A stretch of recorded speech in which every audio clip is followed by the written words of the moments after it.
Now on the APEC VIP hotline, cutting-edge training for the serious athlete, apecgo.com. Joining us right now from the Fort Worth Star-Telegram, DFWOT. It is the author of the Big Mac blog, Mac Engel. How you doing, sir?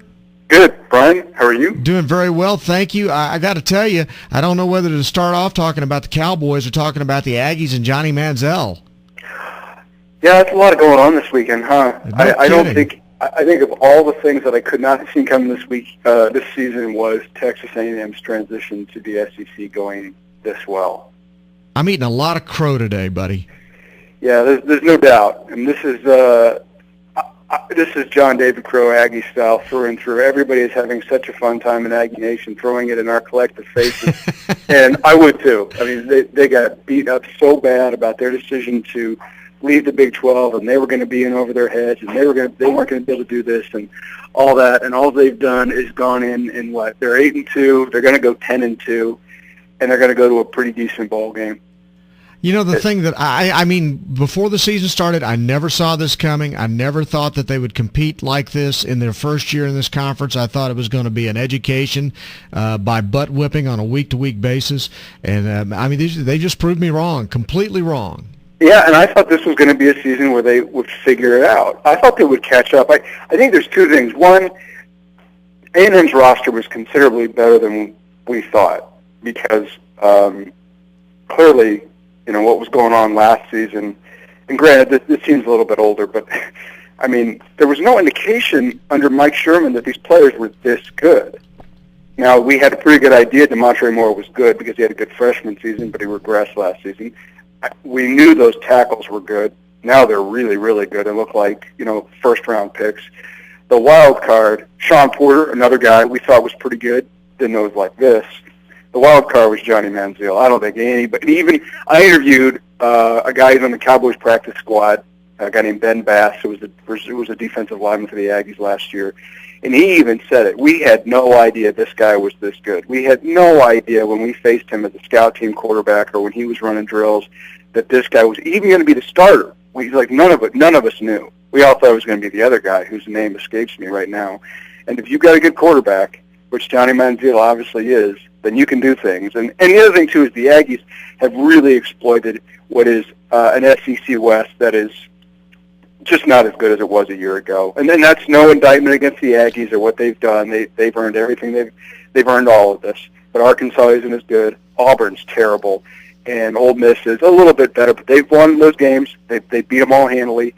And they have played well and then even defeated the really, really good teams in the SEC. So hats off to Kevin Sumlin and everybody with that program because they did it, and they deserve all the credit. And the amazing thing about it is 6 of the 9 teams in the top 10 in the BCS poll right now, all SEC schools, and there's A&M sitting right there in the middle of them. Yeah, and what seems to me that's the most peculiar thing or the odd thing is that there just seemed to be a real good chance that for the first time in, I think, 7 years, we're going to see a BCS title game that does not include an SEC team. Yeah. It's all because of A&M. If A&M does not win that game on Saturday in Tuscaloosa, we both know Alabama's going to roll through it. And I one of the reasons I thought the Aggies would do well on Saturday, I didn't think there was any way possible for Alabama to win that game at LSU last Saturday and then come back and be that good. It was just too much to ask. And even though they got close, even though I'm sure people at Alabama and certainly Nick Saban's staff saying, well, we should have won that game, it's too hard.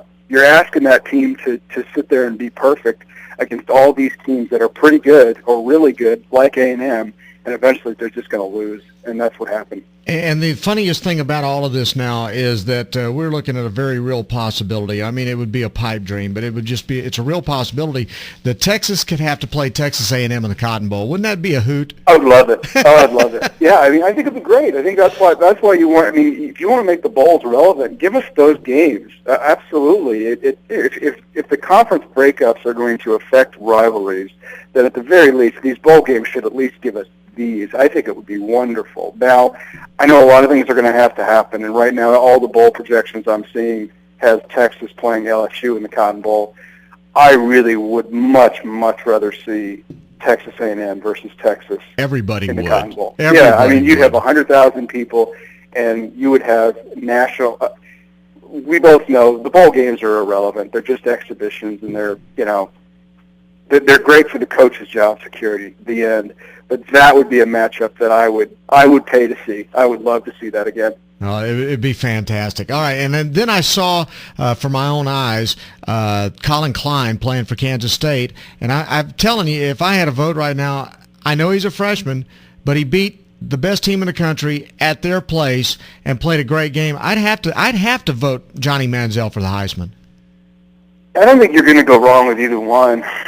I think I'd be totally comfortable if Johnny Manziel won it. If they go 10-2, and I really think if they had defeated LSU, I think that would have been, we were looking at an 11-1 team. I think he would have got it. But I think he's at least going to get to New York, and as a freshman, that's amazing. But I wouldn't be surprised if they gave it to Colin Klein, because I don't think Kansas State's going to lose either of its remaining games against Baylor or at home against Texas. I mean, they've owned Texas anyways, even before, Bill Snyder came back. I would have no problem with either one. I think that the thing that I like, Bryan, I know you're an LSU guy, but the thing that I like so much about Texas A&M showing up so well in the SEC, and I know you're not an Aggies guy, but the thing I do like about it is that it's good for the state of football in Texas. Oh, no question. And I have nothing against the idea. I just didn't think it was possible it was going to happen. And the Aggie fans, you got to listen to them. That's the only thing that I was dreading on the whole deal. But hey, you got to tip your cap to them. I mean, these guys, I was wrong. I was flat wrong. I never imagined that they would pull off what they've done so far this year. I mean, I'm just wrong. I don't think there's any shame in it. I mean, It's not like you were the only one or I was the only one saying. I think what it speaks to is the idea that the SEC was just this much better. And I bought in. I really bought in. But, Kevin Sumlin, and he's got the player to do it. I mean, that's the key. I don't think you could just put anybody back there and he's going to pull it off. This is a special kid who's running this offense. But I don't think there's any... I was interviewing Charles Davis of the Fox Sports college football team or broadcast last week, and he brought up a good point. If you go back and you look in those BCS title games, it's not like the SEC was just blowing those other teams out. I think the Ohio State one was a little lopsided, but he brought up a good point. Oregon wasn't just run out of the building by Auburn. No. But these were closer games than we were kind of led to believe. But the SEC is great, but there are a lot of other good teams too. And I think what A&M has demonstrated is that you can that these things, and I blew it up too, that this is a little bit closer than maybe we were led to believe. Well, I will argue with you on one point, though. I mean, for instance, Missouri has not made the transition easily. TCU has not made the transition easily into the Big 12. I mean, West Virginia certainly hasn't made the transition easily into the Big 12. I think Texas A&M was just a lot better than anybody thought they were. I agree, and I think some of it had to do with they had bigger players. If you look at the transition that they were getting ready to make, their roster was a little bit more up to speed. TCU didn't have to be deep to win in the Mountain West. Mm-hmm. Okay, they're going to have to be deeper than what they've been. Yeah. And as you saw Saturday against Kansas State, they're capable. Like, they've got players, but they're all 5. They're all a bunch of 8-year-olds running around there against a slew of seniors. It was going to happen. Same thing with West Virginia. I mean, you got a team that was doing really well. The Big East. The Big East is not the Big 12. This was going to happen, and I give A&M and I give the previous staff credit too. Mike Sherman won't get any credit at all.